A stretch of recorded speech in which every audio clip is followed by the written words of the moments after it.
What's up, guys? This is Nate. One Man's Odyssey doing another, I guess you could call it a day hike adventure in northern New Mexico. Today's been an adventure. My plans have changed so much this week. My original plan was to drive down to Las Cruces to climb the Organ Needle, then maybe not stay overnight and do Wind Mountain the next day. But this whole week, we've been hit with a huge historic snowstorm. Where I live in Santa Fe, it hit pretty badly, but not as bad as like Las Vegas area. But it hit pretty much the whole state. And interstate highway travel right now is kind of a mess. I think yesterday at some point, I-10 around Deming and Lordsburg was closed. Definitely I-25 at Rutland Pass was closed. I-40 around Santa Rosa was closed. So I decided to keep things close to home. I figured I don't want to get caught in any bad traffic mess that's resultant of that. It might all be done by now, but I would have had to leave very early in the morning and wouldn't have had that information. So instead I thought, yesterday I thought the snow's kind of melting in Santa Fe. Maybe I'll head up to Mesa Alta, which is the highest point of the Chimayo River Canyon Wilderness. Pretty close to Abiquiu, but that area got much more snow than Santa Fe did, and it really hadn't melted off nearly as much. I ended up, even though I brought my snowshoes, I was still post-holing like up to my thighs. And I decided I'm not gonna do this. It would take me all day. It'd probably be dark by the time I got back to the car. Didn't seem like a good idea. So instead I'm doing what I would call a back pocket peak. This is a hike that I have a few hikes that I have saved for moments like this where they're not particularly amazing mountains in terms of any statistical significance, but paved road, short hike, can do them if there's snow on the ground.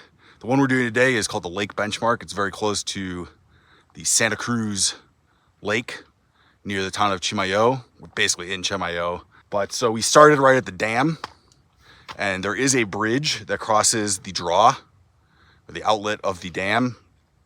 I had to park a little bit away from it. There was a car there. Didn't look like there was anybody in it, or at least nobody was moving around in it. And if you know anything about Chimayo, you know that if somebody wants to be left alone, it's probably a good idea for you to leave them alone. So hopefully my car is okay down there. This should be a pretty short hike.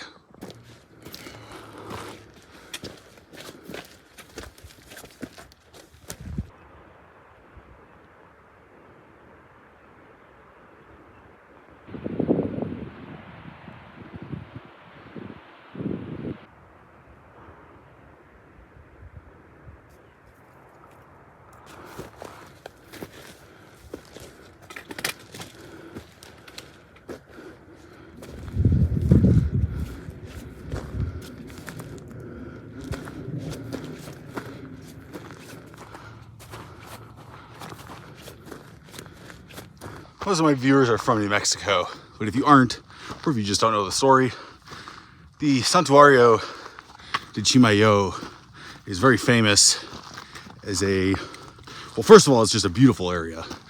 Chimayo is in this gorgeous valley, this lush green valley in the foothills of the Sangre de Cristo.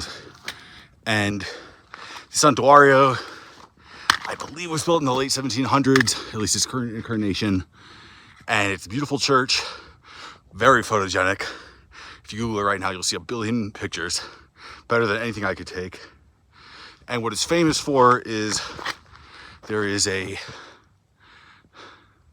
hole in the church where supposedly the dirt has healing properties. I would be a good Catholic to point out that the Vatican has not confirmed the miracle status of the church, so it sort of doesn't take a stance on the issue. And people have pointed out before that the dirt isn't actually from the church site. They actually ship the dirt in, just put it in the hole. I don't do with that information what you will, but it's a very popular spot. If nothing else, it's a beautiful area to visit, and I'm sure whether or not the dirt is holy, there's enough spiritual value there that it's worth a visit. It is pretty interesting though, because of the healing properties, supposed healing properties. People leave crutches there, pictures of loved ones, and it's perhaps most famous as the site of an annual Good Friday pilgrimage where you walk. It's about 30 miles from the Santa Fe Plaza to the Santuario de Chimayó.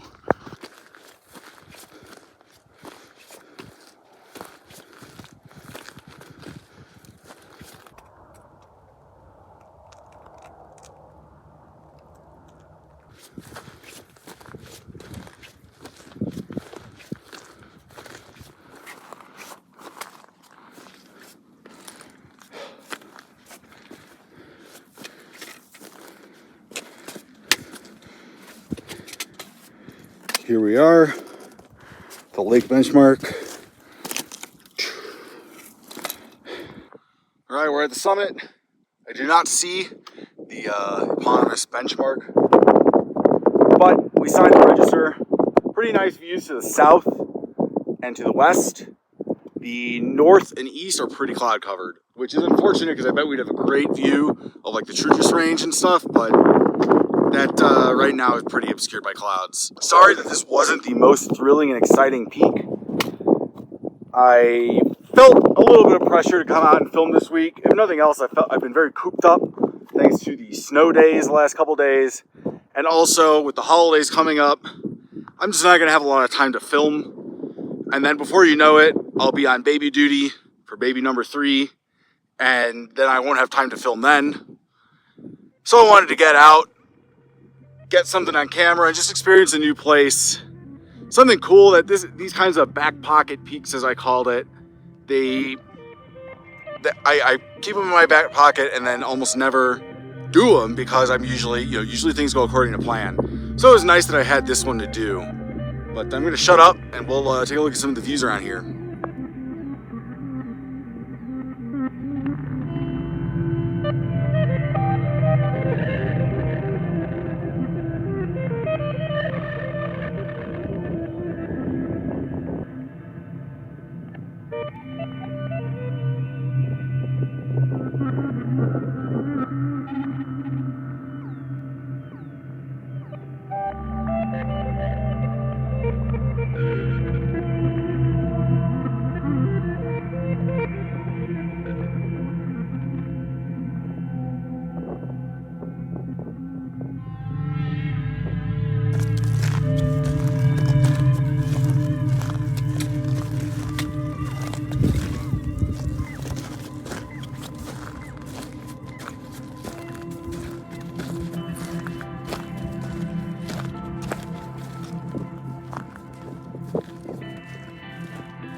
So this is the way down, which is pretty steep. I don't know if that comes through how steep it is. I actually kind of got cliffed out over here. Wasn't really paying attention where I was going. There's a pretty big drop off right there. Maybe not quite cliff, but certainly not really reasonable to go down. I didn't mention on my ascent, but even though I'm not doing organ needle, somebody has placed what looks like, well, it's definitely it's definitely like a metal cable, but I think it's purely there for stability for climbing up here because it connects to a tree up there, and I don't know what else this thing would be for, so I'm not gonna really trust this. I don't know how old it is, but it's not really that steep anyway.